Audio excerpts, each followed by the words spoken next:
বান্দার স্ত্রী জুলাইখা 4 তলার বিল্ডিং এর উপরে মিশরের রাজদরবারে রাজধানীতে আজও মিশরের রাজপ্রাসাদে 4 তলার ভিতরে 7টি কামরার ভিতরে লোহার দরজা, 7টি পরপর দরজা লাগানো, বাইরের থেকে তালা দিয়ে লোহার ডবল তালা মেরে ইউসুফ নবীকে একান্ত গোপন ঘরে নিয়ে গেছে জুলাইখা মনের কামনা মিটাবে জন্য।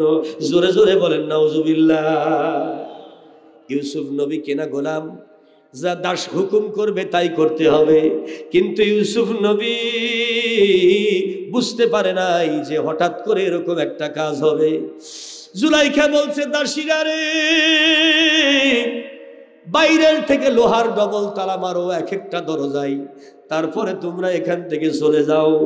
16 বছরের যুবক ইউসুফ নবী ওর ইমানের বদলতে আল্লাহ পাক তাকে হেফাজত করলেন, কিন্তু শয়তানি কাম করার জন্য জুলাইখা একটা একটা করে ইউসুফের সামনে ঘরের মধ্যে একটা একটা করে পর্নের কাপড় খুলে ফেলতে লাগলো। জোরে জোরে বলেন নাউজুবিল্লাহ। আল্লাহর নবী হযরত ইউসুফ আলাইহিস সালাম এই দৃশ্য আর দেখতে পারেন না, চোখটা নিচের দিকে করে রেখেছে, বন্ধ করে রেখেছে। জোরে জোরে বলেন ঘোষণাটা কার? কুল্লিল মুমিনিনা ইয়াগুদ্দুনা মিন আবসারিহিম। সূরা নূরের ভিতরে রব্বে কারীম বলে, হে মুমিন পুরুষেরা, তোমরা পরনারী থেকে নিজের চোখটাকে নিম্নগামী রাখবে।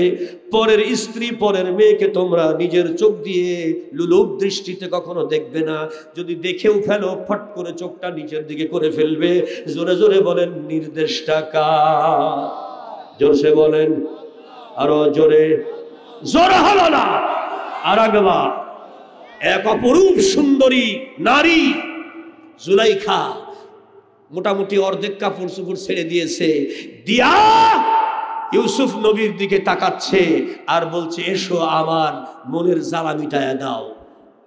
হঠাৎ করে ইউসুফ নবী দেখে জুলাইখা এক টুকরা কাপড় নিয়া ঘরের মধ্যে যে পুতুল আছে ওই পুতুলের মাথার চোখটা ঢেকে দিল সুন্দর করে। ইউসুফ আলাইহিস সালাম জিজ্ঞেস করতেছে, জুলাইখা, এই ঘরের পুতুলের মুখ চোখ ঢেকে দিলে ব্যাপারটা তো বুঝলাম না। বলছে, শোনো ইউসুফ, এই পুতুলটাকে আমরা ভগবান মানি। কি বান? জোরসে বলেন। এই জন্য এখন আমরা যা করব তা হলো শয়তানি। এ ভগবান যদি শয়তানি দেখে ফেলে গো, তাইলে গুনাহ হয়ে যাবে। হায় রে ইমানদার, ভগবান যদি দেখে ফেলে তাহলে কি হয়ে যাবে? গুনাহ হয়ে যাবে। এই জন্য ভগবানের চোখ দিলাম, ঠিক তো ভগবান চোখে দেখতে না পারে। কি টেকনিক, আর কি ভগবান, আর কি ইমানওয়ালা। এবার চিন্তা করছেন? জোরে বলেন আল্লাহু আকবার। আহারে, কিন্তু ইউসুফ নবী বলে, জুলাইখা, আমি এমন আল্লাহর ইবাদত করি, আসমান জমিনে কোনো কিছু দিয়া তার নজর আটকানো যায় না। সূরা আলে ইমরানের প্রথম রুকুর ভিতরে রব্বে কারীম সুন্দর করে বর্ণনা করছেন, ইন্নাল্লাহা লা ইয়াখফা আলাইহি শাইউন ফিল আরদি ওয়ালা ফিস সামা।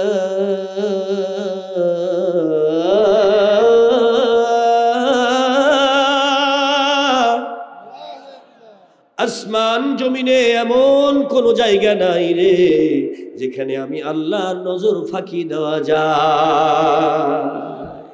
শুধু তাই নয়, আসমান জমিনে এমন কোন জায়গা নাই যেখানে আল্লাহর কান থেকে শোনা থেকে আপনি বাঁচতে পারবেন। যা বলবেন আল্লাহ তাই শুনে ফেলবে। জোরে বলেন আল্লাহু আকবার। لا يلفظ من قول إلا لديه رقيب عتيد।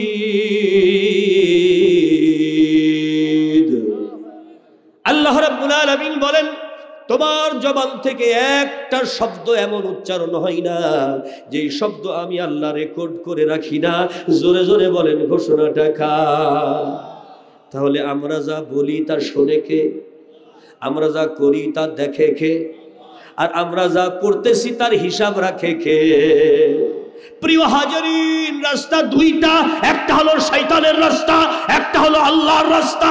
এখন আপনি আল্লাহর দ্বীনের পথে চলবেন, দ্বীনের পথে আসবেন, কোরআনের পথে আসবেন, না শয়তানের পথে যাবেন? কোরআনের পথে আসলে নিশ্চিত জান্নাতি, আর শয়তানের পথে গেলে নিশ্চিত জাহান্নামী। সিদ্ধান্ত আপনার, আপনি কোথায় যাবেন? জোরে জোরে বলেন ঠিক কিনা?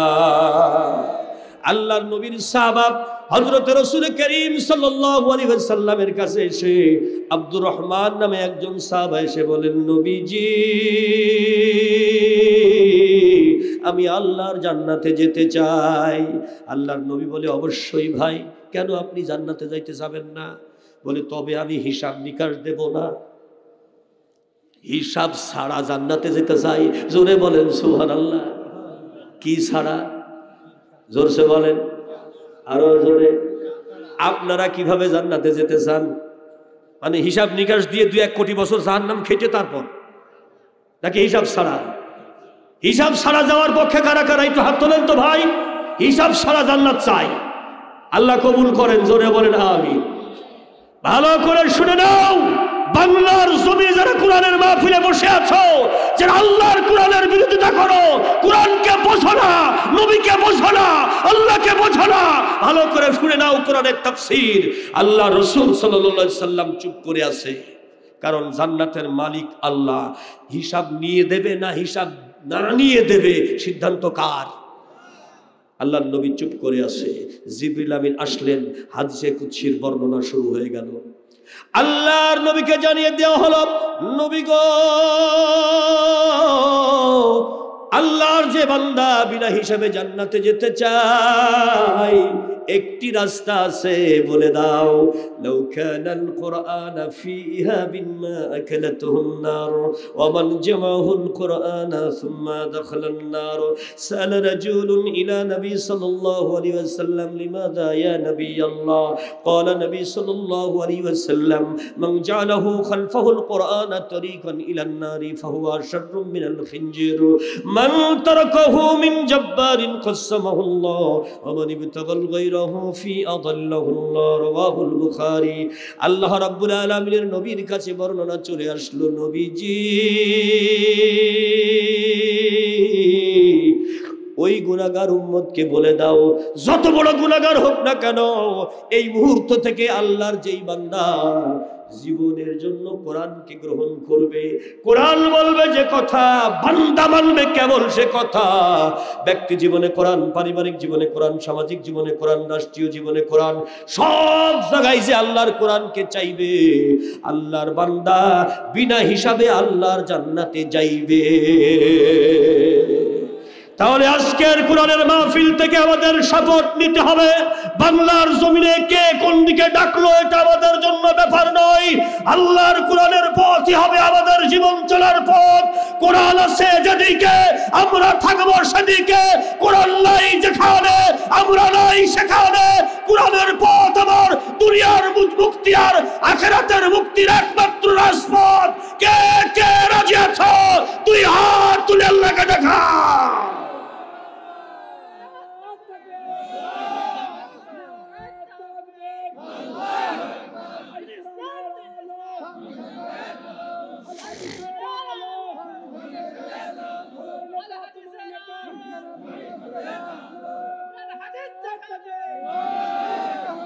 লিল্লাহ তাকবীর, নারায়ে তাকবীর।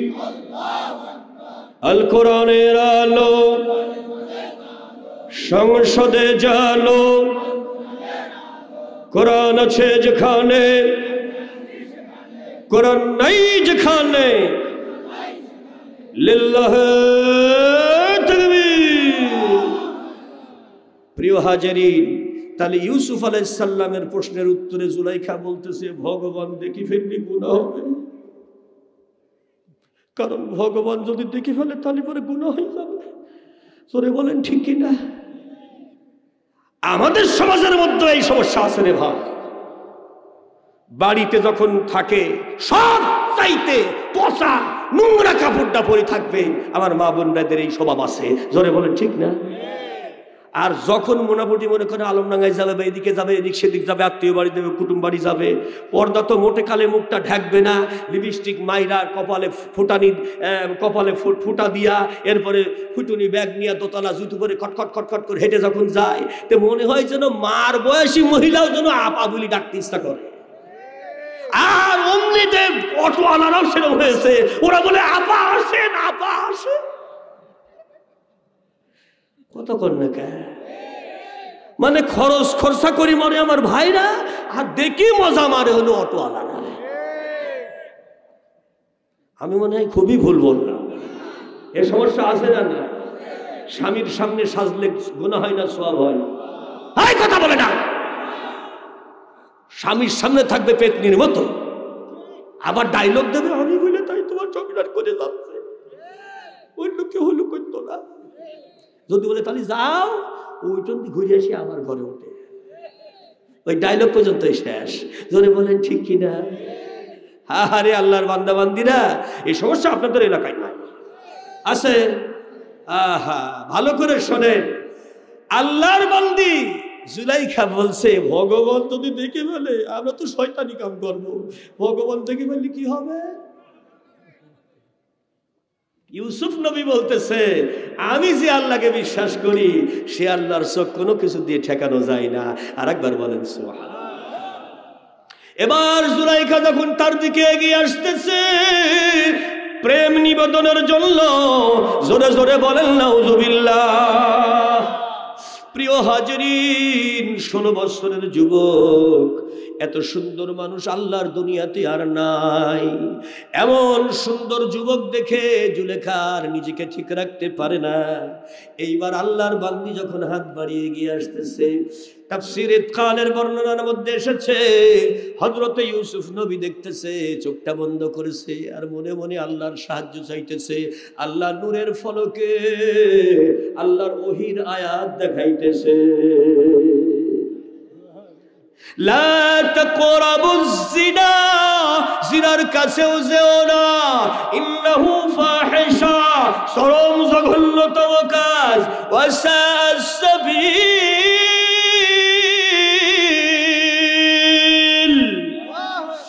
ধ্বংসের রাস্তা। এই সমস্ত নূরের ফলকে আয়াতগুলো যখন দেখতেছে, চক্ষু বন্ধ করে দিলের চোখে, আল্লাহ রাব্বুল আলামিনের বান্দা কানেও শুনতেছে। তার বাবা ইয়াকুব নবী যেন ডেকে বলে, ও আমার কলিজার টুকরা সন্তান, 3 মিনিটের আনন্দ করতে গিয়া জীবনের মতো জাহান্নামী হয়ে যেও না। ঈমান রক্ষা করো, আল্লাহর উপরে ভরসা করে বিপরীত দিকে দৌড় দাও। বাবা যেন তার কণ্ঠে শিখাইয়া দেয়, জোরে জোরে বলেন মারহাবা। আল্লাহর নবী হযরত ইয়াকুব নবী অন্ধ হয়ে গেছে ছেলের জন্য, কাঁদতে কাঁদতে বাবার কণ্ঠে সেই কথা শুনে হযরত ইউসুফ নবী পেছনে ব্যাক গিয়ারে দিছে দৌড়, জোরে বলেন সুবহানাল্লাহ। এবার লোহার দরজা খোলার দায়িত্ব কার? কথা কর না কেন? দৌড় দেওয়ার দায়িত্ব ইউসুফ নবীর, কিন্তু দরজা খোলার দায়িত্ব, কিন্তু দৌড় যদি না দিত দরজা কি খুলতো? আরে বেটা তাওয়াক্কুল করবে, গরু বাইতে, তারপরে গরু ধানের খেতে ছাড়ি দিয়ে যেতে বলে আল্লাহ দেখি শুনে রেখো, হবে? এবার ইউসুফ আলাইহিস সালাম তার কাজটুকু করছে, তার সাধ্যের মধ্যে যা আছে দিছে দৌড় জিনার হাত থেকে বাঁচার জন্য। জোরে বলে আল্লাহু আকবার। জিনাকারীর হাত থেকে বাঁচার জন্য দৌড়টা লাগাইছে, এটুকুই তার ক্ষমতা। কিন্তু যখন এক একটা দরজার সামনে যাইতেছে, লোহার ডবল তারামালা দরজা ঠাস ঠাস করে দরজাগুলোকে খুলে দেয়। কথা বলে আল্লাহ পাক আছে তো সেই বাংলাদেশে? 2 হাত তুলে বলেন আছে নাকি? আরো জোরে বলেন আছে? আলহামদুলিল্লাহ।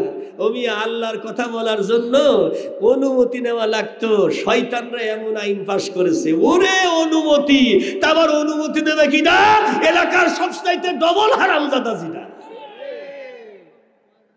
নামাজ পড়লে 1 ওয়াক্ত, পিশাব করে পানি নেয় না, গাঁজা খায় 5 ওয়াক্ত।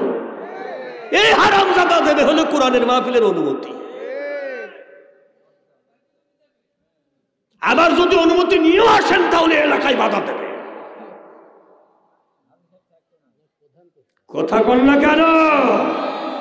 কিন্তু মনে রাখবেন, রাখে আল্লাহ, রাতকে দিন বানাই কে? 40 বছরকে 41 সালকে টাইনি 45 মিনিট বানাই লোকে। বলে দেশেও তোর জায়গা হবে না, গেট আউট, তুই পাকা টাউট। জোরে বলেন কি? 5 বছরের জন্য নির্বাচিত হয়ে যদি বলে 41 সাল, তাহলে এই কথাটা টাউটবাজি না? জোরে বলেন কি? আরো জোরে বলেন। যে টাউটবাজি করে তার নাম কি? তার নাম টাউট। যে চুরি করে তার নাম কি? আর যে টাউটবাজি করে তার নাম কি? টাউট। আল্লাহ করে দিল আউট। আমার সঙ্গে বলেন টাউট, আউট, টাউট, আউট। ও আর ফেরবে না। জোরে বলেন সুবহানাল্লাহ। কি হলো যুবকেরা, আপনাদের কি গলা ভেঙে গেছে? আমার সঙ্গে বলেন টাউট, আউট। আমি যেই বলবো টাউট, আপনারা বলবেন কি? আউট। ও আর ফিরে আসবে না। জোরে বলেন সুবহানাল্লাহ। হা হা। গত সপ্তাহের প্রথম আলো পত্রিকায় রিপোর্ট দিয়েছে, নিজের পরিবারের টিউলিপ মিউলিপ দিয়া, নিজের পরিবারের ছেলে সন্তান মিলাইয়া 1 না 2 না ৭৬,০০০ কোটি টাকা রূপপুর পারমাণবিক কেন্দ্র থেকে লুট করেছে একটা পরিবার, এই টাউটিং পরিবার। ৭৬,০০০ কোটি টাকা একটা প্রকল্প থেকে চুরি করা হয়েছে। রাশিয়া থেকে তার তদন্ত রিপোর্ট এসে গেছে। আর একবার বলবেন না আল্লাহু আকবার। এই জন্য এই টাউট আউট, ও আর ফেরবে না। আর একবার বলেন ঠিক কিনা? ফিরতে চাইলে হিসাব হবে। জোরে বলেন ঠিক কিনা? যে কয়টা টাউট বাংলাদেশে আছে ওদের অলরেডি আয়না ঘরে হিসাব চলছে। কত কয় না হিসাব চলছে না? হিসাব চলছে না? হ্যাঁ, গরম গরম দিন।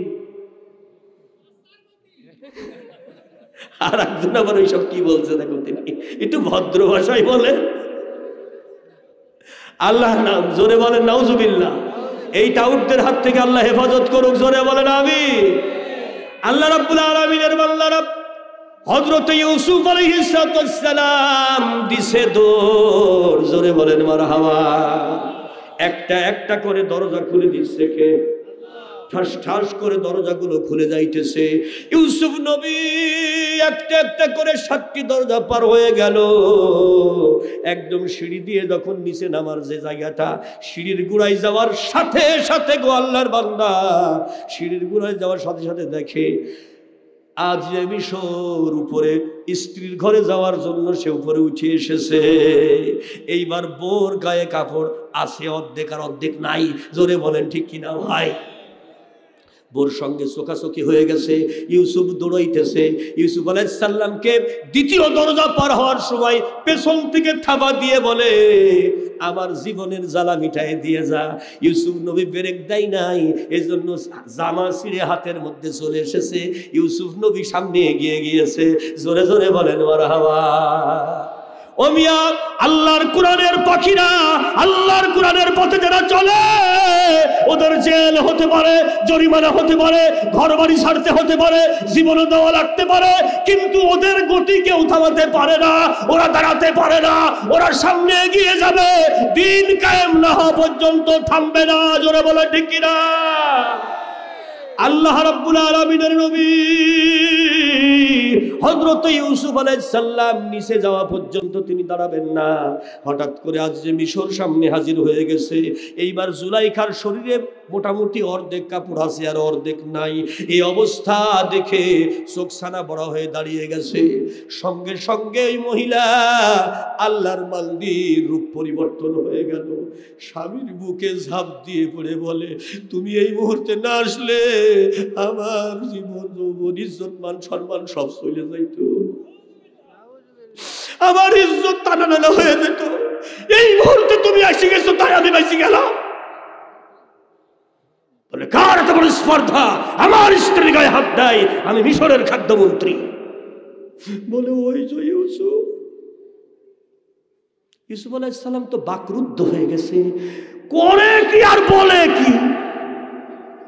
জোরে বলেন কি মুসলমান না শয়তান? জোরসে বলে, আরো জোরে। ব্যাংকের 60 টাকা মারি করে দিয়েছে ফাঁকা, আর খালি তসবিহ করছে উন্নয়ন উন্নয়ন উন্নয়ন উন্নয়ন উন্নয়ন উন্নয়ন। আরে উন্নয়ন উন্নয়ন যেখানে আপা সেখানে, নাকি চুরি যেখানে আপা সেখানে। একদিন ফ্যামিলি ধরেই চুরি, সব চুরি। নাউজুবিল্লাহ বলে, আরো ধরে বলে নাউজুবিল্লাহ। আমার দাদার মুখে শুনেছিলাম কম্বল চুরির থেকে চুরি আরম্ভ হয়েছে, ব্যাংক লুট থেকে শুরু করে সব লুট। তার মানে হরি লুট। এর নাম কি লুট? হরি লুট। জোরে বলেন ঠিক কিনা ভাই? এখন দোষ হইতেছে টুপিওয়ালাদের। আর একবার বলেন ঠিক কিনা? হাজার হাজার লক্ষ লক্ষ আলেমকে দেশে জেল জরিমানা অত্যাচার নির্যাতন করতে হয়েছে। আমার আব্বাকেও 3 দিন আসছে জেলখানায় নেওয়ার জন্য, অ্যারেস্ট করার জন্য। আমাকে ফোন করে বলছে, বাবা আমাকে ধরার জন্য ফাটিকাবাড়ির বাসায় আসছে 3 দিন, আমি কি করব? আমি বললাম আপনার যেখানে ভালো মনে হয় সেখানে থাকেন, ধরে নিয়ে যাবে যাবে, তাতে 1 মিনিটের জন্য চিন্তা করবেন না। লিইউসিবানা ইল্লা মা কাতাবাল্লাহু লানা হুয়া মাওলানা। আল্লাহ আমাদের অভিভাবক। আর একবার বলেন ঠিক কিনা? আরো জোরে বলেন ঠিক কিনা? উনাকে সাউদিয়ার মাঠের মধ্যে ধরেছে। আজকে বলে যাচ্ছি, কথাগুলো ভালো করে শোনেন। 2 গাড়ি পুলিশ সাউদিয়ার মাঠের মধ্যে ধরে গান লোড করে বলেছে, আপনার মতো একজন সুনামধন্য মানুষ, আপনি এই দল করেন কেন? বলছে এছাড়া আল্লাহর কোরআন প্রতিষ্ঠা করার কোনো জায়গা নাই, তাই এছাড়া আমারও কোনো জায়গা নাই। আর একবার বলেন আল্লাহু আকবার। বলে আপনাকে এটা ছাড়তে হবে, নইলে আপনাকে সাইদের মতো বিপদ হবে। বলে সাইদের মতো বিপদ আসলে আমি বরণ করতে রাজি আছি, কিন্তু আল্লাহর কোরআন আল্লাহর ইসলাম আমি ছাড়তে পারবো না। উনি চলে গেছে, কিন্তু মনে রাখবেন যারা তার বুকের উপরে অস্ত্র ধরছিল তারা কি আছে? জোরে বলেন আছে?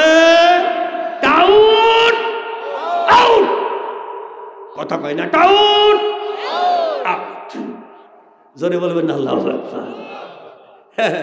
সে অস্ত্রওয়ালারা কোথায়? আর একবার বলবেন না আল্লাহু আকবার। প্রিয় হাজারিন, উনি বললেন যে আমাকে আপনারা মারতে পারবেন, কিন্তু আমার ঈমানটা নিতে পারবেন না। আর একবার বলেন সুবহানাল্লাহ। আরো জোরে বলেন আল্লাহু আকবার। এই জন্য বাংলার জমিনের একজন কবি বলে, কি হবে বেঁচে থেকে অযথা বিদ্যা শিখে, যদি না গড়তে পারো শোষণবিহীন সমাজটাকে। কি হবে বেঁচে থেকে অযথা বিদ্যা শিখে, যদি না গড়তে পারো শোষণবিহীন সমাজটাকে। কি হবে আলেম হয়ে ইমাম সেজে এই দেশেতে, কোরআনের সত্য কথা যদি না কও বুক ফুলিয়ে। কি হবে ইমাম হয়ে আলেম সেজে এই দেশেতে, কোরআনের সত্য কথা যদি না কও বুক ফুলিয়ে। চাকরির ভয় করো যদি ছেড়ে দাও ওই নগদি, কি হবে ধোকা দিয়ে আল্লাহকে, কি হবে ধোকা দিয়ে ইমানটাকে, কি হবে ধোকা দিয়ে বিবেকটাকে। কি হবে বেঁচে থেকে অযথা বিদ্যা শিখে, যদি না গড়তে পারো শোষণবিহীন সমাজটাকে। কি হবে পুলিশ হয়ে আর্মি হয়ে এই দেশেতে, যদি না রুখতে পারো সীমাহীন দুর্নীতিকে। কি হবে পুলিশ হয়ে আর্মি হয়ে এই দেশেতে, যদি না রুখতে পারো সীমাহীন দুর্নীতিকে। চাকরির ভয় করো যদি ছেড়ে দাও ওই নগদি, চাকরির ভয় করো যদি ছেড়ে দাও ওই নগদি। কি হবে ধোকা দিয়ে দেশবাসীকে, কি হবে ধোকা দিয়ে দেশবাসীকে, কি হবে ধোকা দিয়ে দেশবাসীকে। কি হবে বেঁচে থেকে অযথা বিদ্যা শিখে, যদি না গড়তে পারো শোষণবিহীন সমাজটাকে। হযরত ইউসুফ নবী চোখ দাঁড়িয়ে গেছে রে ভাই, কি বলে আর কি করতে চায়। অথচ জুলাইখার হাতের মধ্যে তখনও ইউসুফের পেছনের সিরা জামার অংশ হাতের মধ্যে রয়েছে। আজ যে মিশর রাগান্বিত হয়ে বলে ইউসুফকে অ্যারেস্ট করো এবং ওকে জেলখানায় ঢুকায়া দাও। অ্যারেস্ট! আল্লাহর বান্দার জবানে কোনো কথা নাই, আমি কোনো অপরাধ করিনি, আমি আরো অপরাধের থেকে বাঁচতে চাই, সেজন্য দৌড় দিছি, আর আমাকে অপরাধী বানাইয়া জেলে ঢুকাই দিল। বলেন রাখে আল্লাহ আর মারে আল্লাহ, রাখে কে? এইবার খাদ্যমন্ত্রী একটা ভাব আছে না, কথা কর না কেন? মন্ত্রী বলে একটা কথা থাকে, কথা কর না কেন? মানে আমাদের কুষ্টিয়ার 5 রাস্তার মোড়ে যখন আব্বার মূর্তির নাক ভেঙে ফেললো, সেই সময় একটা আমাদের এলাকার মন্ত্রী একটা ভাব দেখতে পেলাম। এসপি সাহেবকে বলে, কিসের চাকরি করো মিয়া? আব্বার মান সম্মান ঠিক করতে পারবা? কি ভেঙে ফেলেছে? কথা হয় না। আব্বার মূর্তির নাক ভেঙে ফেলেছে। সবাই বলছে হুজুররা ছাড়া কেউ করেনি। যত দোষ দ্বন্দ্ব ঘোষ। আমাদের মন্ত্রী মহোদয় বলে দিলেন, এ এলাকারই তো নাকি বলে, আব্বার মান সম্মান নিয়েছেন, এমনি খারাপ চলবে না। এসপি সাহেব বলছে ক্ষমা করি না, দরকার হলে ভারতের কামান নিয়ে এসে আবার নতুন করে নাক বানাবো, কুমার নিয়ে এসে বানাবো। নাক বানানো হলো, কিন্তু কয়দিন পরে যখন 5 তারিখ পার হয়ে গেল, তখন যারা পাহারাদার ছিল, যারা নাক বানাইলো, যারা পুতুল বানাইলো, সব লোক কোথা থেকে আইকিয়ালা বাঁশ জোগাড় করে নিয়েছে। ওরাই আবার আব্বার বিভিন্ন জায়গায় বাঁশ বাঁধিয়ে ওইটা ভাঙি। কি বাঁশ? আইকিয়ালা বাঁশ। আব্বার সিক্রেট জায়গায় পর্যন্ত বাঁধাইছে, কথা কয় না। 2 ঠাকের মাঝখানেও বাঁধাইছে, বগলে বাঁধাইছে, পিঠে বাঁধাইছে, ঘাড়ে বাঁধাইছে, বাঁধাইয়ে এই দিল ফেলা। 4 টুকুর হয়েছি ধই পড়ি থাকলো। যা আমি ভোরবেলা নামাজ পড়ে উঠে গিয়ে দেখতেছি হাঁটতে হাঁটতে যাই যে বাচ্চা ছেলে পেলে আরামে গল্প করছে, আব্বার বুকুর পর বসে পায়খানা করছে। হ্যাঁ কি বুঝছি, কি আরাম। মান সম্মান থাকলো না গেল? থাকলো না গেল? তাহলে সন্তানের কারণে বাবার ইজ্জত থাকে।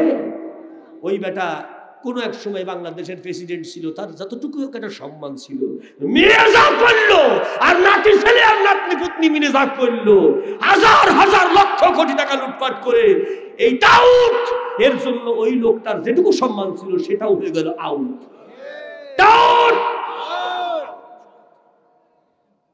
খারাপ লাগছে? কি বলেন চলবে তো? হযরত ইউসুফ আলাইহিস সালাম জেলখানায় কোন অপরাধে তা জানা নাই, এরকম ঘটনা আমাদের কুষ্টিয়াতে ঘটে না। কি বলেন?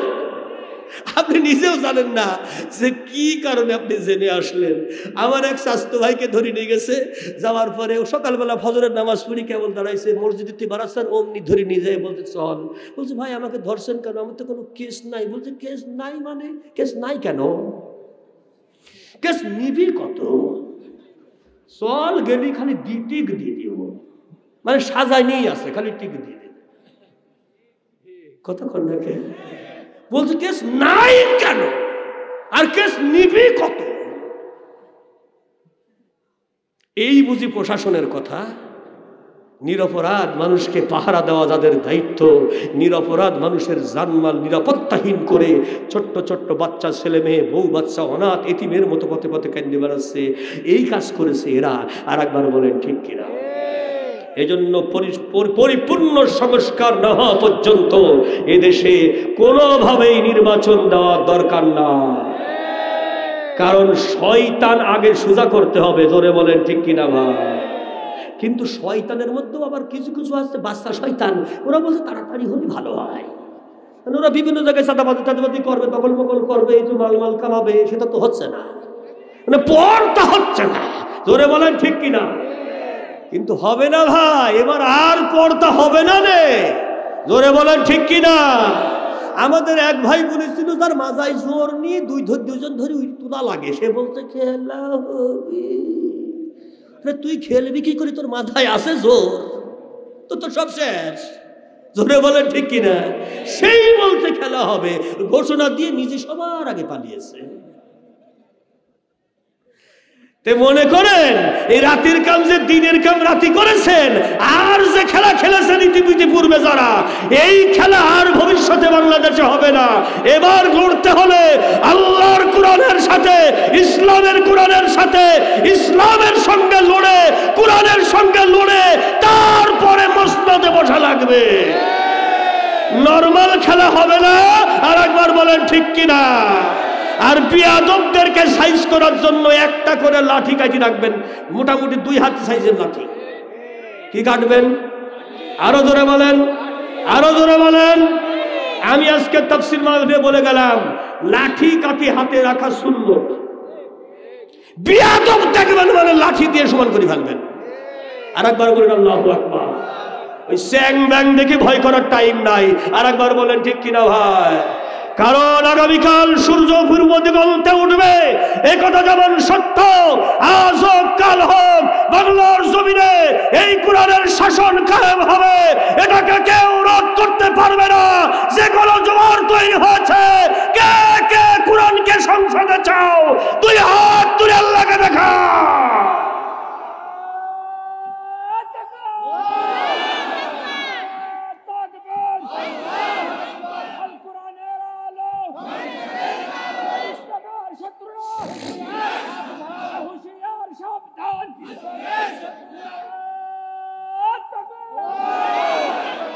আল্লাহ কবুল করেন, জোরে বলেন আমিন।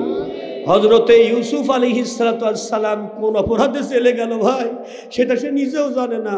এর মধ্যে মিশরের বাদশার কাছে গিয়া খাদ্যমন্ত্রী বলছে, আমার স্ত্রীর গায়ে হাত আমি সহ্য করব না। কি করবে না?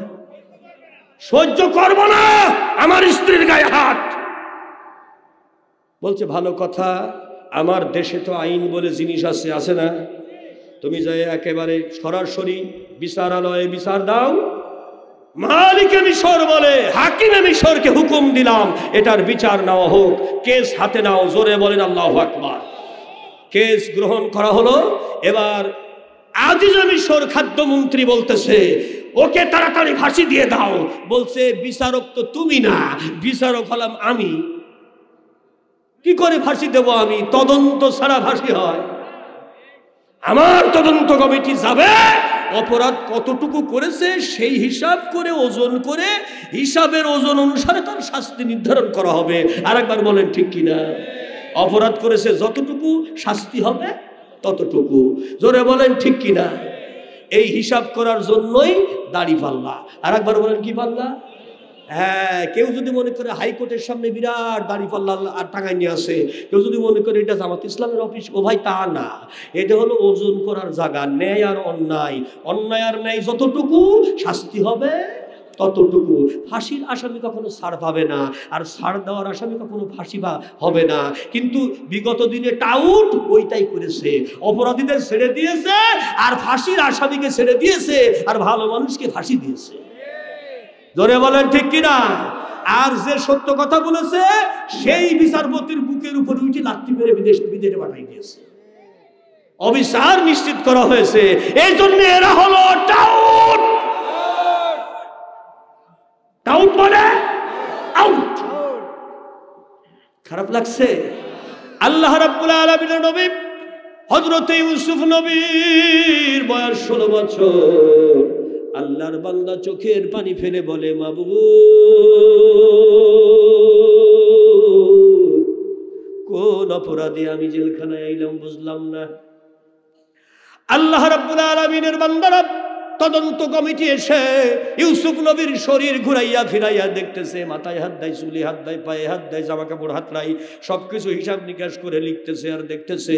এবার তদন্ত কমিটি কোনো কথা না বলে সোজাসুজি চলে গেল মালিকে মিশরের কাছে, চলে গেল হাকিমের কাছে, গিয়ে বলে, হুজুর, আমরা হিসাব নিকাশ করে দেখলাম ইউসুফের জামার পেছন দিক দিয়ে ছেঁড়া, ইউসুফের সামনের দিকে জামা ঠিক আছে, পেছন দিক দিয়ে ছেঁড়া।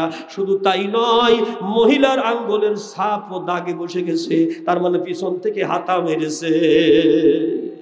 তখন হাকিমে মিশর বলল, যে না না না, ইউসুফকে কোনোভাবেই তো অপরাধী সাব্যস্ত করা যাচ্ছে না, কারণ ইউসুফকে ওই 4 তলার মাথার উপরে গোপন ঘরে ডেকে নিয়ে গিয়েছে জুলাইখা, তার ডেকে নিয়ে গেল যে আবার অপরাধীও বানাচ্ছে সে, ব্যাপারটা তো বুঝলাম না রে। কথা বল না, হ্যাঁ এটা সর্বনাশা কথা। কি কামে 16 বছরের যুবক ছেলে তুই উপরে নিয়ে গেছিলি গোপন কামরাই, ব্যাপারটা কি রে? আবার তোর হাতের আঙ্গুলের ছাপ পাওয়া যাচ্ছে ওর পিঠের উপরে, তারই বা কারণটা কি? আবার জামা পেছন দিকে ছিঁড়া খায়, তাহলে নিঃসন্দেহে ইউসুফের কোনো অপরাধ নেই। আর একবার বলেন আল্লাহু আকবার।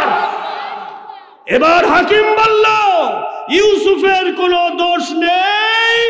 আজ যে মিশরের স্ত্রী জুলাইখা হলো বউ, এ হলো টাউট, এর অপরাধ। এ নিজের মনের জ্বালা মিটানোর জন্য 16 বছরই ছেলে উপরে নিয়ে গেছে। আর একবার বলেন আল্লাহু আকবার। ইউসুফের পক্ষে রায় হলো, জুলাইখার বিপক্ষে রায় হলো। সুবহানাল্লাহ বলবেন না? ইউসুফ নবীর পক্ষে কোনো উকালতি নাই, কিন্তু আজ যে মিশরের পক্ষে দাঁড়াবার লোকের অভাব নাই, কারণ তিনি মন্ত্রী, পাওয়ার। এইবার হাকিমে মিশরের রায় শুনে মালিকে মিশর, যে মিশরের বাদশাহ, সে বলে আর সহ্য করতে পারি না। তুমি হলে মিশরের খাদ্যমন্ত্রী, একটা মহিলাকে কন্ট্রোল করতে পারো না, নিজের বউকে ঠেকাতে পারো না, সে অন্য পুরুষের দিকে হাত বাড়ায়। তোর মতো বেহায়া টাউটকে এই মন্ত্রীর পদে রাখা যায় না। টাউট, তুই টাউট, তোর বউ টাউট, টাউট বের করে দেশে, দুইজনকে বের করে দে, বেরো রাজ দরবারে। তোদের মতো এরকম বেয়াদবদের আমার দরকার নাই। আর একবার বলেন আল্লাহু আকবার। কারণ তুইও টাউট, তোর বউ বড় টাউট। এজন্য আল্লাহ বলেন ইন্না কাইদাকুন্না আযীম।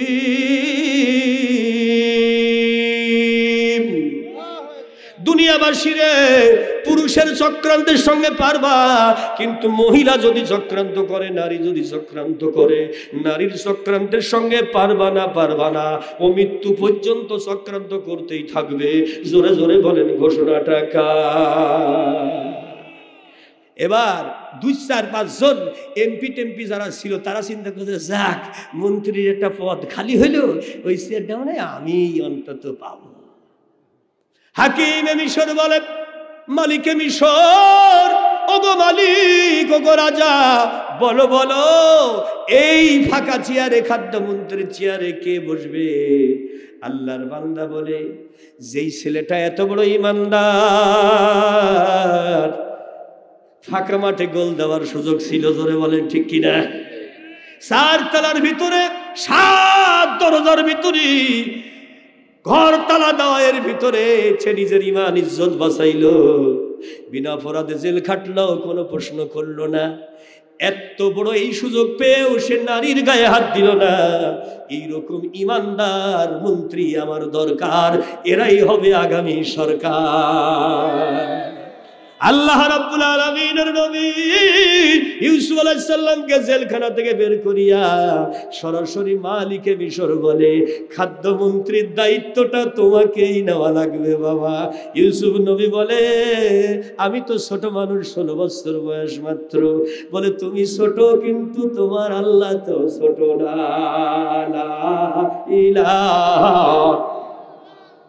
জোরে লা ইলাহা, সবাই লা ইলাহা। যার দিলে আছে রে আল্লাহর ভয়, যার দিলে আল্লাহ আল্লাহ সব সময়, যার দিলে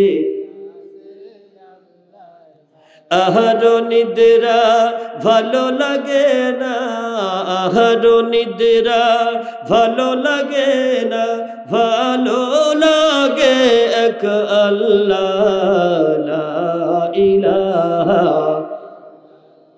জোরে লা ইলাহা, লা ইলাহা ইল্লাল্লাহ, লা ইলাহা মুহাম্মাদুর রাসূলুল্লাহ। আল্লাহুম্মা সাল্লি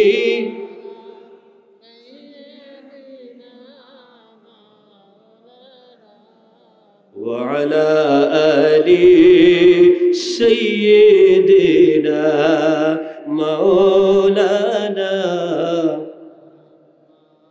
খোলাফায়ে রাশেদার সোনালি দিন কেন যে ফিরে আর আসে না, সকলে পেতার অধিকার কেন যে প্রাণ খুলে হাসে না। আল্লাহুম্মা সাল্লি আলা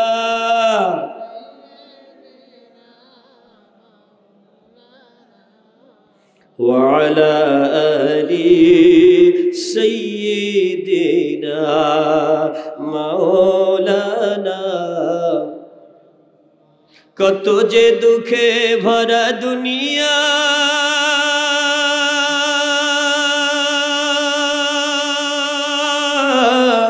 আর যে পারি না সহিবার, ও জিও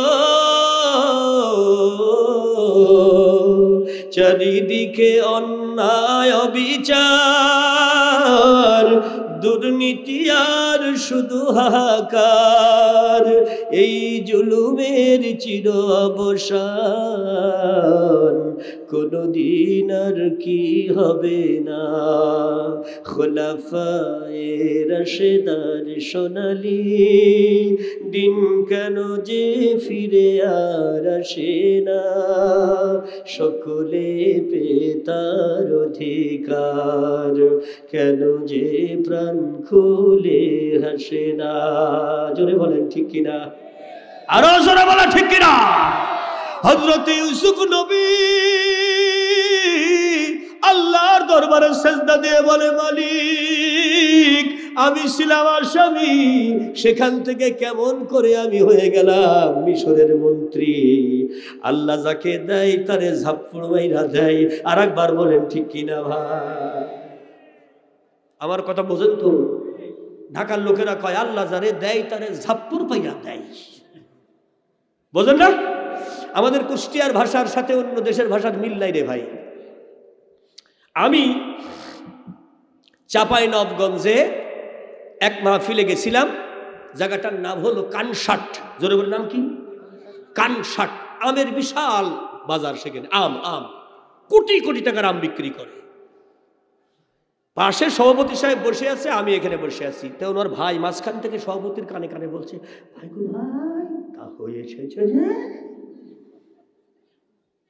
আমার পাশে বসে বলতেছে, ভেবাছিস কেন ভাবাছিস কেন, বত কাছে ঝেড়ে দে, লেহেড়ি তো আছে, তা হই পার হয়ে যাবে। কিছু বুঝলেন? আমিও কিছু বুঝলাম না। মাহফিল শেষে আমি খাওয়া দাওয়ার জন্য গেলাম, সভাপতি সাহেবের বাসায় যাই। বলছি, ভাই আপনি কি বললেন? দুই ভাই বুঝলাম না তো।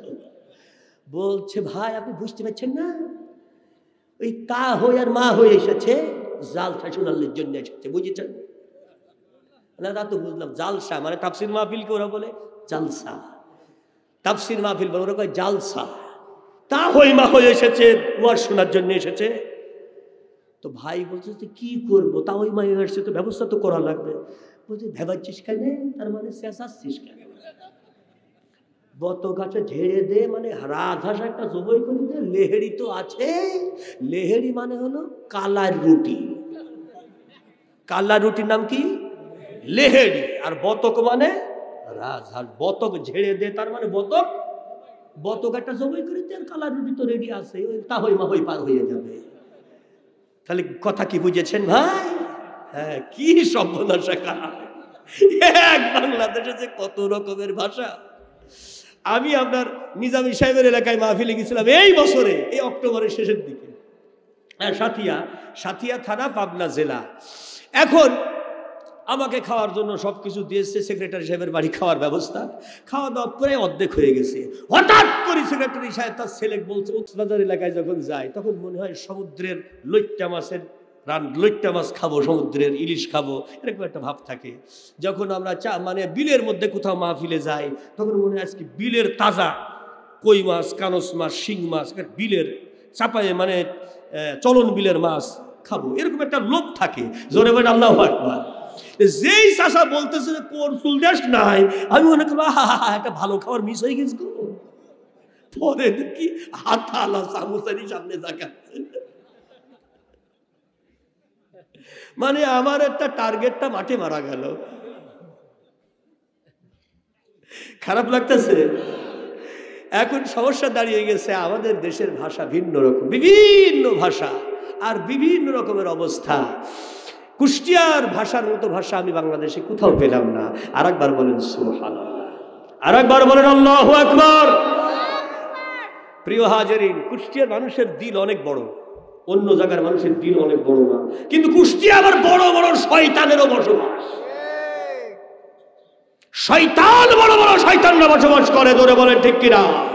এই জন্য বড় বড় শয়তানের মোকাবেলা করতে হলে আপনাকে ছোট নিয়ত করলে হবে না, অন্তরটাও বড় করা লাগবে, দিলটাও বড় করা লাগবে, প্রস্তুতিটাও বড় নেওয়া লাগবে। মোকাবেলা ছোট হবে না বড় হবে? জোরে বলেন কেমন হবে? মোকাবেলাও বড় হবে। জোরে বলেন আল্লাহু আকবার। আল্লাহ রাব্বুল আলামিনের নবী ইউসুফ আলাইহিস সালামের উপরে ফাঁসির আসামি, মন্ত্রীর বউয়ের ইজ্জতের উপরে হাত, এই কলঙ্ক যখন লেগে গেল, কিন্তু হাকিম বিচার করে বলে না না না, সমস্যা হলো ওই মহিলার ভিতরে, ইউসুফের ভিতরে কোনো সমস্যা নাই। আর একবার বলেন সুবহানাল্লাহ। লা ইলাহা লা ইলাহা ইল্লাল্লাহু মুহাম্মাদুর রাসূলুল্লাহ। আল্লাহ ছাড়া কোনো আইনদাতা নাই রে, আল্লাহ আইন দিয়েছে। আল্লাহ ওই মিশরের হাকিমের মাথায় আইন দিয়ে দিল, বিচার করবি তো হিসাব নিকাশ করে তদন্ত করে কর। প্রিয় হাজিরিন, আজকে বাংলার জমিনে যে অবস্থা আছে, এই অবস্থার পরিবর্তন হতে হলে কোরআন লাগবে ভাই, বিকল্প নাই। জোরে বলেন ঠিক কিনা? তা চুরি আছে, চুরি উৎখাত করতে হলে কি লাগবে? বেশ্যাখানাগুলো আছে, এগুলো তুলে মহিলাদের পুনর্বাসন করে তাদেরকে কাজে লাগাইয়া তাদের নতুন জীবন ফিরিয়ে দিতে হলে কি লাগবে? আরো জোরে বলেন কি লাগবে?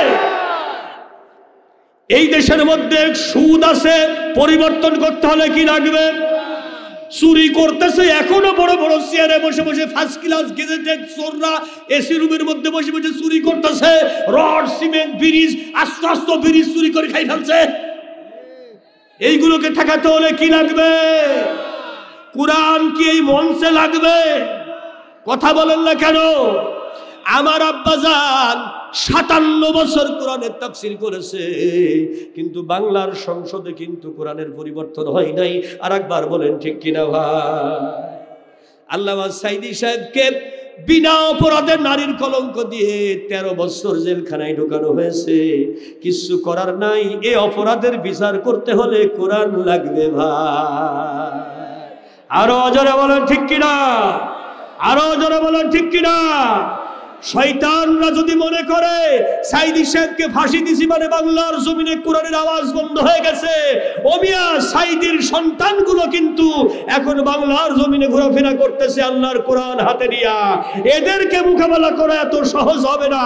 আর একবার বলেন ঠিক কিনা?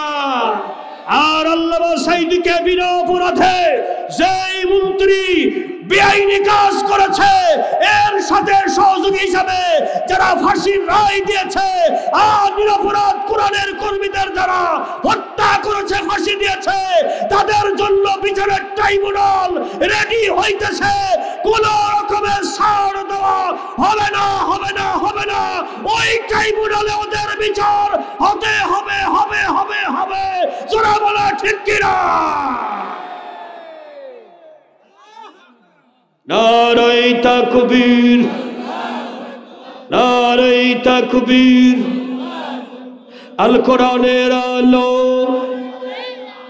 নাস্তিকের দালালেরা, ভারতের দালালেরা, সব সমস্যার সমাধান কোরআন আছে যেখানে। আল কোরআনের আলো সংসদে জালো, নারায়ে তাকবীর। আল্লাহ কবুল করেন, জোরে বলেন আমিন। প্রিয় হাজিরিন, আপনাদের কাছে আমার কথা হলো এই, ইউসুফ আলাইহিস সালামের বিবাহ পরবর্তীতে কিন্তু আল্লাহ পাক আবার কায়দা করে জুলাইখার সাথে দেওয়াইছে। তা আপনারা বিয়ে খাইয়ে যাবেন না খাইয়ে যাবেন? কিডা কিডা বিয়ে খাইয়ে যাবেন হাত তোলেন। অনেকে হাত তুলল না, তার মানে ওরা খাবে না। পরবর্তী বিয়ে কিন্তু পরবর্তীতে ইউসুফ আলাইহিস সালামের সাথে জুলাইখার বিয়ে হয়েছে। জোরে বলেন আল্লাহু আকবার। ইউসুফ নবী প্রেম করে নাই, প্রেম করেছে মহিলা। একটা হলো সালাত, জোরে বলবেন আল্লাহু আকবার। বাংলার জমিনে যারা ইসলামী আন্দোলন করো, ধৈর্য হারাইও না, নামাজ ছাড়ো না, একটু এদিক ওদিক হলে পারে ইসখিস করো না, ধৈর্য ধরো, আল্লাহ সব ঠিক করে দেবে। জোরে বলেন সুবহানাল্লাহ। ময়দান ছেড়ে দেওয়া যাবে না, অধৈর্য হওয়া যাবে না। ইউসুফ নবী আল্লাহর বান্দা, তাকে যা বলেছিল জিবরিল আমিন বলে, নবী আপনার শরীরের যেই চাদরটা আছে গো, ওই চাদর দিয়ে সামনে বসা জুলাইখাকে আপাদমস্তক সুন্দর করে ঢেকে দেন। এইবার আপনি আল্লাহর নামাজে দাঁড়ায়া যান। আপাদমস্তক সুন্দর করে ইউসুফ নবী জুলাইখাকে ঢেকে দিল। কোন জায়গায় ফাঁক নাই, বাইরের থেকে বোঝার উপায় নাই। এবার আল্লাহর বান্দা সালাতে দাঁড়াইয়া 2 রাকাত সালাত সেট করলেন। এবার ধৈর্যের সাথে আল্লাহ রাব্বুল আলামিনের বান্দা আল্লাহর কাছে দোয়া করলেন। এরপরে তাসবিহ পড়তেছেন 4টা। জোরসে বলেন কয়টা? অপেক্ষা করতেছে। সুবহানাল্লাহ বলেন, তাসবিহ সুবহানাল্লাহ, আলহামদুলিল্লাহ, লা ইলাহা ইল্লাল্লাহ, আল্লাহু আকবার। তাসবিহ কয়টা? জোরসে বলেন, বলেন সুবহানাল্লাহ, আলহামদুলিল্লাহ, লা ইলাহা ইল্লাল্লাহ, আল্লাহু আকবার। এই 4টি তাসবিহ আল্লাহর নবী পড়তে শুরু করলেন। পড়তেছেন তাসবিহ 4টা পড়তে পড়তে পড়তে পড়তে হঠাৎ করে জিবরিল আমিন বলে, তামাত, শেষ হয়েছে আল্লাহর কাজ। এইবার হযরতে ইউসুফ নবী উঠে দাঁড়াইলেন, তাসবিহ পড়া শেষ করলেন। এবার সমস্ত লোকদেরকে বলল, তোমরা ওয়াদা দিয়েছো আল্লাহর প্রতি ঈমান আনবে, আল্লাহ তার কাজটা করেছে, বাকি আমাদের কাজ আমরা করেছি। জোরে বলেন মারহাবা। হযরতে ইউসুফ নবী আস্তে আস্তে করে চাদরটা জুলাইখার মাথার উপর থেকে, শরীর থেকে যখন খুলে নিতেছে, সঙ্গে সঙ্গে জুলাইখার চেহারা দিয়া, শরীর দিয়া জান্নাতি সুগন্ধ আসতেছে। এমন অপরূপ এক সুন্দরী নারী, আল্লাহর দুনিয়াতে এত সুন্দর নারী আর নেই। আল্লাহর বান্দির চেহারা দেখে রাজ দরবারের সমস্ত আবাল বৃদ্ধ বনিতার চোখ দাঁড়িয়ে গেছে। ওরে সর্বনাশ, কি আগুনের মতো সুন্দর চেহারা। আল্লাহর নবী তাড়াতাড়ি করে চাদরটা আবার ছেড়ে দিয়ে বলে, তোমার নিজের চেহারাটা ভালো করে, শরীরটা চেহারাটা চাদর দিয়ে মোড়াইয়া ফেলো, নইলে অন্যের পর পুরুষের নজর তোমার উপরে পড়বে, চোখের জিনা হতে পারে। তোমার শরীরটা ভালো করে চাদর দিয়ে ঢেকে নাও। জোরে জোরে বলেন হুকুম খা, জোরসে বলেন, আরো জোরে বলেন। আল্লাহর বান্দি তাড়াতাড়ি করে নিজের শরীর ঢেকে নিলেন, কিন্তু জুলাইখার অপরূপ এই সুন্দর চেহারা দেখে সমস্ত আল্লাহর বান্দা যারা কাফের, বেঈমান, ইহুদি, খ্রিস্টান ছিল, ওরা বলল, আমরা আর থাকতে চাই না বেঈমান, আনতে চাই আল্লাহর প্রতি ঈমান। আল্লাহর নবী ইউসুফ বলে, তাইলে পড়ো লা ইলাহা ইল্লাল্লাহু ইউসুফ নবী আল্লাহ। আল্লাহু আকবার। সবাই বলল, তাহলে আল্লাহর নবী যে তুমি, আল্লাহ যে সব ক্ষমতার মালিক, তাও আমরা দেখে নিলাম, এই চেহারার ওলট পালট করে কে? জোরসে বলেন, আরো জোরে, জোর হলো না। এখন আল্লাহ রাব্বুল আলামিনের বান্দা যারা ঈমানদার হইল নতুন, রাজদরবারের সবার একই কথা, এক দফা এক দাবি, যেই জুলাইখা তোমার জন্য জীবন যৌবন শেষ করে দিয়ে আজকে পথের ভিখারি হয়ে গিয়েছিল, আল্লাহ তাকে সম্মান করে তার রূপ যৌবন ফেরত দিল। অতএব এই জুলাইখাকে তোমার ঘরে নিয়ে সম্মান দেওয়া লাগবে, এটা আমাদের দাবি। আর কোথায় যাবি? জোরে কল সুবহানাল্লাহ। খারাপ লাগছে? এই দাবি করলো কারা? দরবারের লোকেরা। দাবি করলো কারা? দরবারের লোকেরা। হযরতে ইউসুফ নবী বলে, আমার স্ত্রী আছে, আমার 2টা সন্তানও আছে গো, আমার স্ত্রী, আমার সংসার নিয়ে আমি ভালোই আছি। অতএব আমার এই সংসারের কোন সদস্য যদি বাড়াইতে হয়, তাহলে আমার স্ত্রী যে এই সংসারের দায়িত্ব পালন করে, স্ত্রীর অনুমতি ছাড়া আমি এই কাজটা করতে পারবো না। আর একবার বলেন সুবহানাল্লাহ। আল্লাহর কোরআনের কত সুন্দর আইন দেখছে। হযরত ইউসুফ আলাইহিস সালামের স্ত্রী ছিলেন ওই আশেপাশেই। সে দৌড় দিয়ে এসে বলে, যেই মহিলা সারাটা জীবন আমার স্বামীর জন্য সব হারিয়েছে, আল্লাহ তাকে আবার সম্মান দিয়েছে। অতএব আল্লাহ যাকে সম্মান দেয়, আমি আমার ভালোবাসার অর্ধেকটা আমার ওই বোনটাকে দিয়ে দিলাম। আমার সংসারের সদস্য হিসাবে, আমার স্বামীর দ্বিতীয় স্ত্রী হিসাবে মেনে নিতে আমার কোনো আপত্তি না। স্বামীর সম্মানে, এই মহিলার সম্মানে, আল্লাহর সম্মানে, রাজ দরবারের লোকদের দাবির সম্মানে প্রথম স্ত্রী বললেন, আমার পরিবারের আরেকটি সদস্য হিসাবে আমার ভালোবাসার অর্ধেকটা আমি জুলাইখাকে দান করে দিলাম। জোরে বলেন সুবহানাল্লাহ। আমাদের এলাকায় এ কথা মুখে আনলি পারে, ওরে বাবা বলে, দাঁড়াও আমি ঝাঁটা রেডি করতেছি। কথা কর না কে? বলে ঝাঁটা রেডি করতে তুই দাঁড়া। ঠিক না বে ঠিক ভাই? হ্যাঁ, আল্লাহ রাব্বুল আলামিনের বান্দি অনুমতি যখন দিয়েছে, তাহলে ইউসুফ আলাইহিস সালাম কিন্তু স্ত্রীর বিনা অনুমতিতে দ্বিতীয় বিবাহ করেন নাই। তাইলে নবীর উপরে কলঙ্ক দিয়েছে যারা, তারা মিথ্যাবাদী। জোরে বলেন ঠিক কিনা? তাহলে যে শিল্পীরা গান গায়ে গায়ে নবীর চরিত্রে কলঙ্ক দেয়, ওরা কি মুসলমান না শয়তান? তাজা শয়তান। আর একবার বলেন ঠিক কিনা? মিথ্যা গান রচনা, মিথ্যা কবিতা রচনা, মিথ্যা কথা বলা, এগুলো সব শয়তানের কাজ। আর একবার বলেন ঠিক কিনা ভাই? প্রিয় হাজারিন, গোটা পরিবেশ এক হয়ে গেল। হাকিমে মিশর বলে, আমি কালমা পড়াতে চাই। যেই হাকিমে মিশর রায় দিছিল ইউসুফ নির্দোষ, সে বলে আমি কালমা পড়াতে চাই, টাকা লাগবে না ভাই। আর একবার বলেন সুবহানাল্লাহ। সবাই কালমা পড়লো, লা ইলাহা ইল্লাল্লাহু ইউসুফ নবী আল্লাহ। ইউসুফ জুলাইখার মালা বদল হলো, আর মিলন হলো, বাসর হলো। তার আগে আল্লাহর বান্দারা দুম্বা জবাই করে অলিমা করলো। আর একবার বলেন সুবহানাল্লাহ।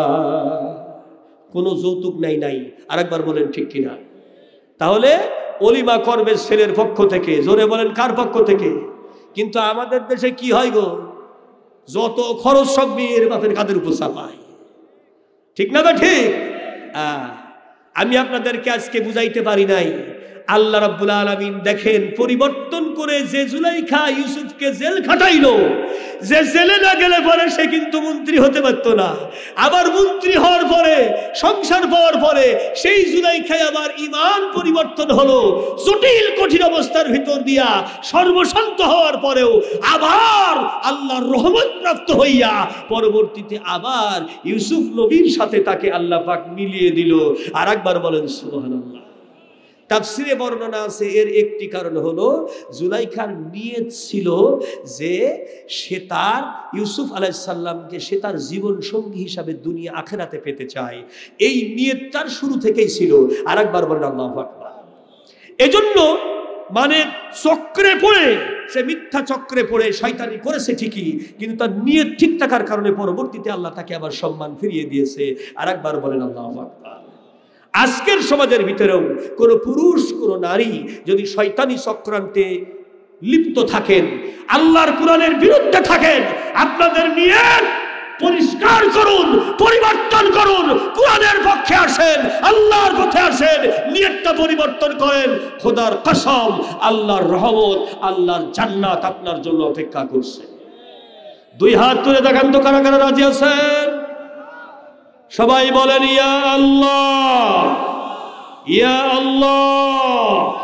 আমাদের জান, আমাদের মাল, ইয়া আল্লাহ। আমাদের ঈমান, ইয়া আল্লাহ তোমার কোরআনের জন্য কবুল করো, ইয়া আল্লাহ তোমার দিন কায়েমের জন্য কবুল করো। ইয়া আল্লাহ তোমার ইসলামের জন্য কবুল করো, আমিন। সম্মানিত হাজিরিন, সভাপতি হয়তো দু একটি কথা বলতে পারে, এরপরে দোয়া হবে। একজনও উঠবেন না। আমি মুসাফির হালতে আছি। আগামীকাল নরসিংদী আতলাপুর আমার মাহফিল, আমি রওনা দেবো এখনই। এজন্য মুসাফিরের দোয়া তো কবুল হবে না, কি বলেন? 5 কিলোমিটার ভিতরে ঢুকিয়ে দিয়েছে। আচ্ছা, ওরা খাই মুখ আর আমরা খাই দুধ, শক্তি কার বেশি? দুধ খালি শক্তি বেশি না মুখ খালি শক্তি বেশি? এখন আমি বললাম ইমাম সাহেব আপনারা কি করলেন? বলছে ওরা এসে বর্ডারে এসে বলছে জয় শ্রীরাম, আর আমরা মসজিদ থেকে লাঠি নিয়ে বেরিয়ে বললাম নারায়ণ তাকবীর। বলছে হুজুর খেয়েছে দৌড়। কি দৌড়? খেয়েছে দৌড়। তো আমরা থামি নাই, 5 মাইল ওদের গ্রাম ছড়ায় মাঠ পার করে দিয়ে তুই আইস। তকবীরের আওয়াজ, বিএসএফরা গুলি করতে সাহস পায় না, বলছে নারায়ণ তকবীর বলে কে? এরা বলতে তোরা জয় শ্রীরাম বলিস কে? তোদের রামের কাম নাই, আল্লাহর সামনে দাম নাই। জোরে বলেন ঠিক কিনা ভাই? এরা নারায়ণ তাকবীর দিয়ে সামনে আগাইছে। আর একবার বলেন আল্লাহু আকবার, আরো জোরে বলেন আল্লাহু আকবার। ও মিয়া, বাংলাদেশ থেকে ভারতে গিয়াও যদি শয়তানি শুরু হয়, তাহলে ওই শয়তানি কেমনে ছাড়াইতে হয় তা আমাকে জানা আছে। আর একবার বলেন ঠিক কিনা? ভালো করে শুনেন, বাংলাদেশ এটা এমন একটা দেশ, এত অল্প জায়গায় এত বেশি মুসলমান আল্লাহর পৃথিবীতে কোথাও নেই। এত অল্প জায়গায় এত বেশি মসজিদ আল্লাহর পৃথিবীতে কোথাও নেই। এত অল্প জায়গায় এত বেশি মাদ্রাসা আল্লাহর পৃথিবীতে কোথাও নেই। এত অল্প জায়গায় এত বেশি কোরআনের হাফেজ আলেম আর কোথাও নেই। এত বেশি ইমানদার মুমিন বান্দা এত অল্প জায়গায় আল্লাহর পৃথিবীতে কোথাও নেই। এই দেশটাকে দখল করে ভারত যদি মনে করে যে এই দেশকে আমরা দখল করব, যা ইচ্ছা করব, এদেশের মা বোনের ইজ্জত নষ্ট করব, খোদার কসম 18 কোটি তৌহিদি জনতা ঘরে বসে থাকবে না। ভারতকে মোকাবেলা করার জন্য যদি নিজের জান দেওয়া লাগে, মাল দেওয়া লাগে, রক্ত দেওয়া লাগে, কে কে রাজি আছো? 2 হাত তুলে আল্লাহকে দেখা।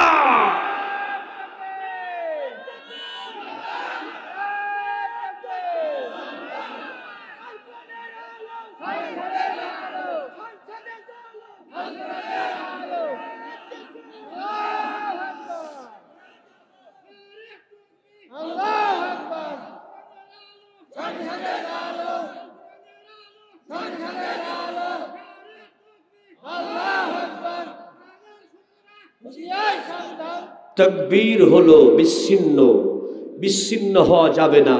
তাকবীর দিবে একজন, উত্তর দিবে সবাই। রাজি আছেন না? এমন একটা তাকবীর দেন শয়তান যেন বর্ডার পার হয়ে ওপারে চলে যায়। এমন একটা তাকবীর দেওয়া যাবে না? এই মর্দে মুজাহিদ আল্লাহর বান্দারা একজন তাকবীর দিবে, দেন তাকবীর।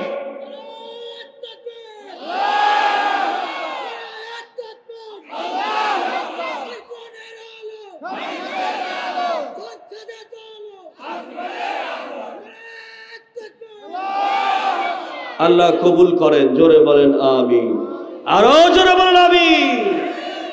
প্রিয় হাজিরিন, আল্লাহ রাব্বুল আলামিনের নবীজি সাল্লাল্লাহু আলাইহি ওয়াসাল্লাম বর্ণনা করছে, শয়তানকে চিনতে হলে তুমি দেখবে যে বান্দা অহংকারী, নিজেকে ছাড়া আর কাউকে পরোয়া করে না, অন্য কাউকে দাম দিতে চাই না। আমার চাইতে দামি, আমার চাইতে নামি, আমার চাইতে সম্মানী আর কেউ থাকতে পারবে না মাটির উপরে। এটা হলো শয়তানি চক্রান্ত।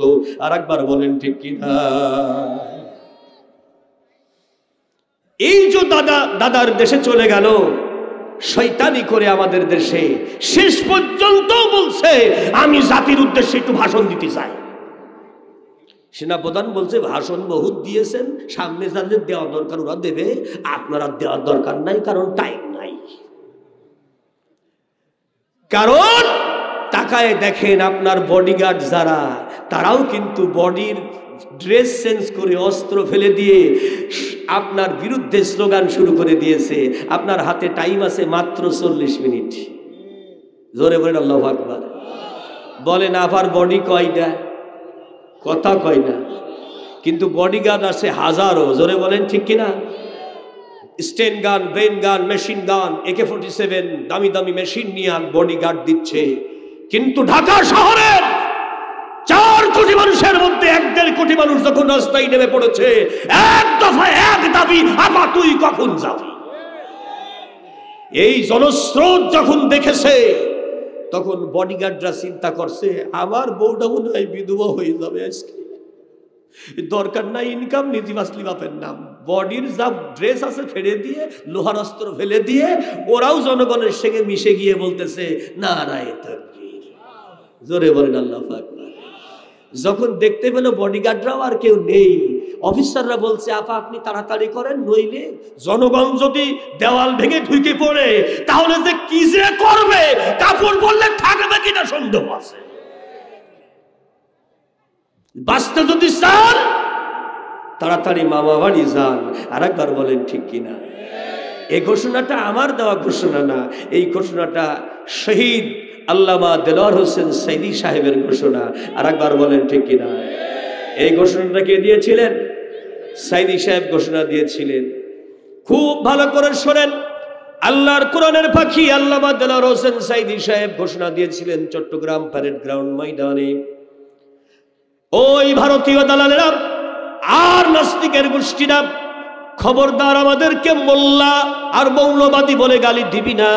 যদি আমাদেরকে মোল্লা আর মৌলবাদী বলে গালি দিস, আমরা যদি মৌলবাদী হই, আমরা মূলে আসি গোড়ায় আসি, তাইলে তোরা আগাবাদী। আগাই বৈশা বেশি লাফালাফি করিস না।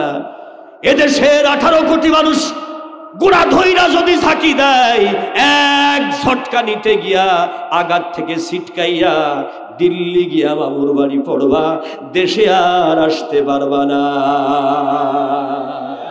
জোরে বলেন ঠিক কিনা? আরো জোরে বলেন ঠিক কিনা?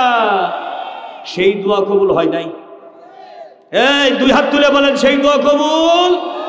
জোরে বলেন হয়েছে না হয় নাই? অবশ্যই হয়েছে। জোরে বলেন আল্লাহু আকবার। ওমিয়া আল্লাহ রাব্বুল আলামিনের বান্দা আল্লামা সাইদি সাহেবের বাসায় আমি নিজে যখন গেছি, তখন কোনো একদিন ওনার বড় ছেলে রফিকের সঙ্গে দেখা করার জন্য আমি গেছি। তখন ভাইজান বাসাতে নেই, উনি একটু বাইরে আছেন কাজে। আল্লামা কোরআনের পাখি নিজ হাতে ট্রেতে করে ফল সাজায় আমাকে পরিবেশন করে বলছে, আল্লাহর একজন কোরআনের আলেমের বেটা আলেম এসেছে, তাকে একটু মেহমানদারি না করলে কেমন দেখা যায়। তোমার আমার বাসাতে তোমার চাচিমা ছাড়া আর কেউ নাই, এজন্য আমি নিজেই নিয়ে এসেছি, তুমি কিছু মনে করো না, বসো, রফিক আসবে। আর একবার বলেন সুবহানাল্লাহ। দেখেন, বিশ্ববরেণ্য মুহাদ্দিস নয়, মুফাসসিরে কোরআন, যার জুতার ফিতার সমান মর্যাদা আমার বাপেরও নাই,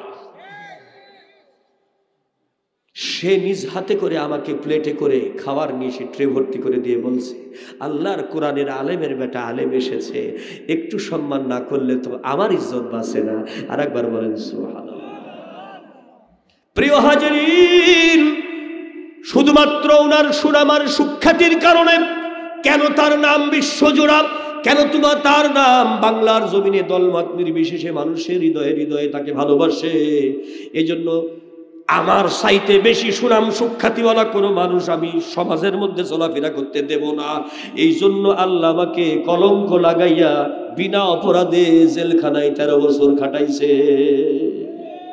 কিন্তু জেল খাটাইয়া কি আল্লামা কোরআনের পাখির সম্মান কমেছে না বেড়েছে? প্রিয় হাজিরিন, উনি বলতেন, আল্লাহ গো, আমাকে তুমি নরমাল মরণ দিও না, শহীদি মৃত্যু আমার কামনা। জোরে বলেন ঠিক কিনা? আমরা দেখলাম পিজি হাসপাতালে যখন ওনাকে ঢুকানো হলো, হাসতে হাসতে বান্দা ঢুকলো, মরণের সময় কফিনে ঢুকাইয়া মুখটাও দেখার সুযোগ দিল না। আর একবার বলেন ঠিক কিনা? এজন্যই বোঝা যায় আল্লাহর বান্দাকে ইমাম হাসান যেভাবে বিষ প্রয়োগ করে হত্যা করেছিল, ঠিক সেইভাবে তাকেও বিষ প্রয়োগে হত্যা করা হয়েছে। এজন্য আল্লাহ তাকে শহীদ হিসাবে কবুল করে নিয়েছে। জোরে জোরে বলেন ঠিক কিনা? আমাকে শহীদ করে সেই মিছিলে শামিল করে নিও, আমাকে শহীদ করে সেই মিছিলে শামিল করে নিও। যেই মিছিলের নেতা আমির হামজা, যেই মিছিলের নেতা আমির হামজা, খুবাইব খাবাব খোদার ছিল যারা অতি প্রিয়, শামিল করে নিও। আল্লাহুম্মা সাল্লি আলা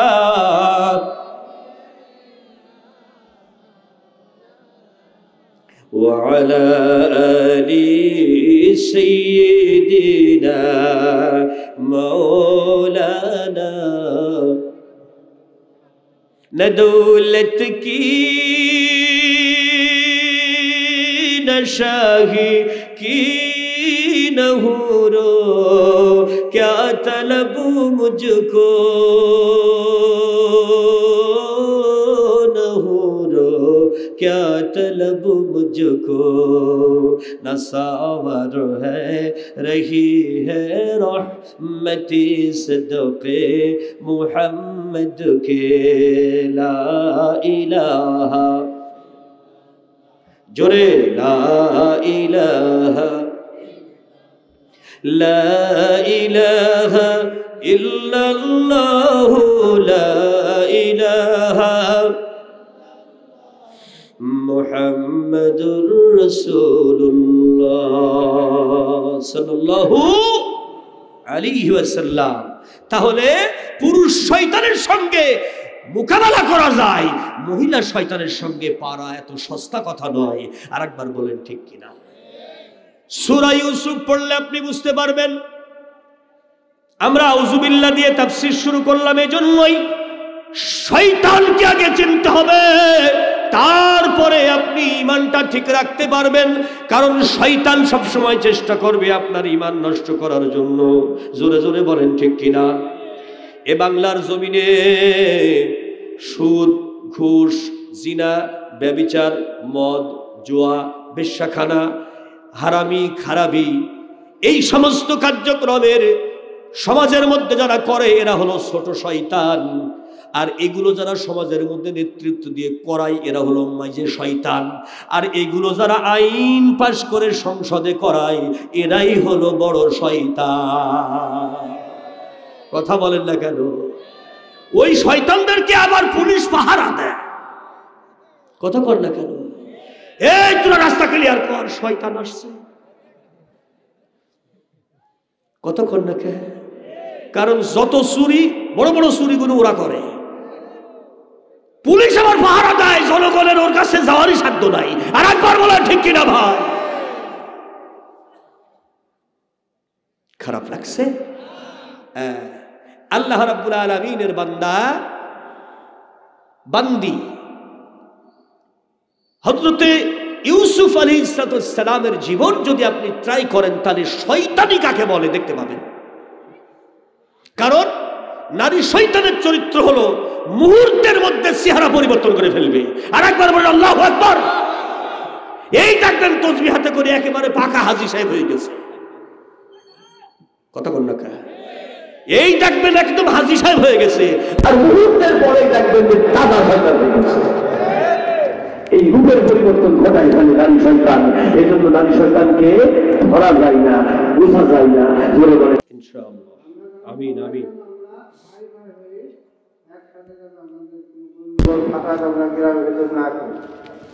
আল্লাহ আমাদের সবাইকে তৌফিক দিন।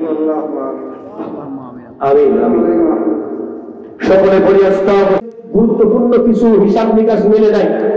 কিভাবে? নতুন কিছু কথা পাইছেন তো ইনশাআল্লাহ? আল্লাহ কবুল করেন। জোরে বলেন আমিন। আল্লাহুম্মা আমিন। ربنا ظلمنا أنفسنا وإن لم تغفر لنا وترحمنا لنكونن من الخاسرين ربنا آتنا في الدنيا حسنة وفي الآخرة حسنة وقنا عذاب النار رب العالمين চকহারদ্বীপ যুব সমাজ ইসলামী সমাজ কল্যাণ পরিষদ কর্তৃক আয়োজিত তাফসীরুল কোরআন মাহফিলের সমাপনী দিবসের সমাপনী আলোচনায় হাজারো তৌহিদি নরনারী ভিখারির মতো কাঙ্গালের মতো এতিমের মতো তোমার শাহী দরবারে হাত তুলেছি আল্লাহ মেহেরবানি করে আজকের কোরআনের মাহফিলে যারা হাজির কোরআনের ইজ্জতে জীবনের গুনাহগুলো মাফ করে দাও ইলাহি টাকা দিয়া পয়সা দিয়া অর্থ দিয়া জান দিয়া মাল দিয়া দিনরাত্র পরিশ্রম করে যেই যুবকেরা তোমার কোরআনের বাগান সাজাইলো যেই গ্রামবাসীরা তোমার কোরআনের তাফসীর মানুষকে কানে কানে হৃদয়ে শোনাইলো কোরআনের ইজ্জতে হাসান হুসাইন হযরতে আলীর মতো এই মানুষগুলোকে তুমি ক্ষমা করে দাও গো আল্লাহ যত দাড়ি পাকা মুরব্বীগণ হাত তুলেছেন দায়িত্বশীলেরা হাত তুলেছেন হযরতে আবু বকর হযরতে ওমরের মতো ওদের জীবনের গুনাহগুলো মাফ করে দাও ইলাহি যত আলেমে দ্বীন যত আইম্মায়ে মাসাজিদ যত হাফেজে কোরআন আজকের কোরআন মাহফিলে হাত তুলেছে হযরতে ওসমান গনির মতো ওদের জীবনে গুনাহ রাখো না পর্দার অন্তরালের সোনার মা বোনেরা যারা হাত তুলেছে স্বামী সোহাগিনী বানিয়ে দাও পর্দায় থাকার ব্যবস্থা করে দাও আসিয়া মরিয়ম খাদিজার মতো চরিত্রবান বানিয়ে দাও এলাকার প্রতিটি মায়ের গর্ভে একটি করে কোরআনের সন্তান তৈরি করে দাও যে সন্তান কোরআন প্রতিষ্ঠার জন্য দিনরাত কাজ করবে বাংলার জমিনে তোমার কোরআনের রাজ কায়েম হবে ইলাহি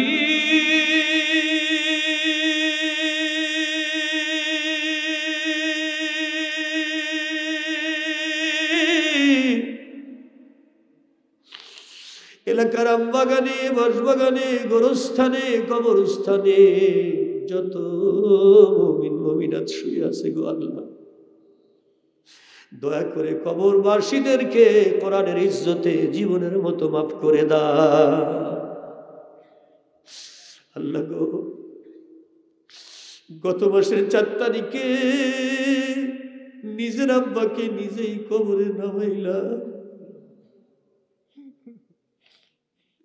ওগো দরদি আল্লাহ তোমার কোরআনের আলে লক্ষ লক্ষ মানুষ তাকে ভালোবাসত তার কিছুদিন আগেই নিজের মাকে নিজে কবরে নামাইলা জনমের মতো এতিম হয়ে গেলাম রে আল্লাহ তোমার রহমান নামের ইজ্জতের কসম তোমার কোরআনের আলিম কত আলেম বসে আছে এখানে গো মাওলা আমাদের আব্বা আম্মাকে জনমের মতো মাফ করে দাও আমাদের আব্বা আম্মা জমিনে থাক আর কবরে যা সন্তানদের দোয়ার বরকতে আব্বা আম্মারে জনমের মতো মাফ দিয়া দাও আল্লাহ সন্তানের দোয়া ফেরত হয় না বাবা মার দোয়া ফেরত হয় না ইতিমের দোয়া ফেরত হয় না আলেমদের দোয়া ফেরত হয় না দাড়ি পাকা মুরব্বীদের দোয়া ফেরত হয় না মুসাফিরের দোয়া ফেরত হয় না সবাই ঋণে হাত উঠাইলাম রব্বির হামহুমা কামা রব্বায়ানি সগীরা রব্বির হামহুমা কামা রব্বায়ানি সগীরা রব্বির হামহুমা কামা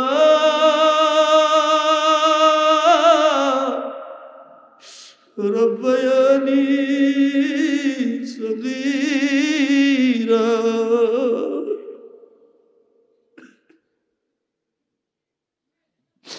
মাবুদ সেই তো বোঝে যার বাবা মা হারাইয়া যায় যার বাবা মা নাই সে কেমন করে বুঝতে পারে? ওর দরবারে ফরিয়াদ, জীবনের মতো আমাদের আব্বা আম্মাকে তুমি মাফ করে দাও।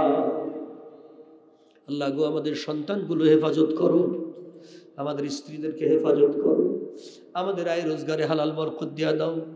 আল্লাহ, এই গ্রামের সকল মানুষকে তোমার কোরআনের নূর কলিজায় ঢুকাইয়া দাও। আল্লাহ, এ বাংলার জমিনে তোমার কোরআনের সমাজ কায়েম হয়েছে, একটি বারের জন্য আমাদের দেখার তৌফিক দিয়ে দাও। আর কত রক্ত লাগবে আল্লাহ তোমার দিন কায়েমের জন্য, আর কত মানুষ জেল কাটবে তোমার কোরআনের জন্য, বাংলার জন্য, আর কত মানুষের ফাঁসি হবে এই বাংলার জমিনে তোমার দিন কায়েমের জন্য। ওগো মাবুদ, দেশের জন্য, ভাষার জন্য যারা জীবন দিল ওদেরকে শহীদ হিসাবে মুমিনদের কবুল করে নাও। ইসলামের জন্য, কোরআনের জন্য যারা বাংলার জমিনে জীবন দিল রে, আমির হামজার সঙ্গে জান্নাতে পাঠায়া দাও।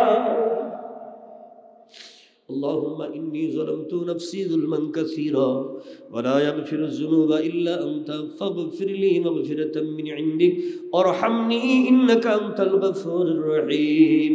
وصلى الله تعالى على خير خلقه ونور عرشه بجود سبحان ربك رب العزة عما يصفون والسلام على المرسلين والحمد لله رب العالمين. بارك لا إله إلا الله محمد رسول الله.